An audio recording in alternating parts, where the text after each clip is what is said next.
Kumpiyansa raw si Pangulong Marcos Jr. Pero bakit parang kabaligtaran ang nangyayari?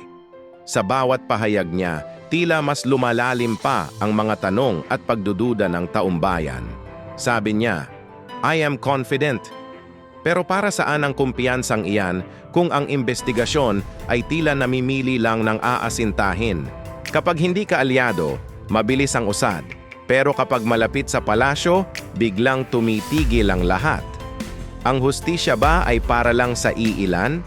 Kung talagang walang itinatago at malinis ang konsensya, bakit hindi harapin ng buong tapang ang anumang investigasyon? Ang tunay na kumpiyansa ay nakaugat sa katotohanan. Ang pag-iwas at pagtatago sa likod ng kapangyarihan ay hindi nagpapakita ng integridad. Ang taumbayan ay nagmamasid at naghihintay ng totoong pananagutan. Huwag kalimutang mag-subscribe para sa mas marami pang makabuluhang talakayan. Maraming salamat sa panonood.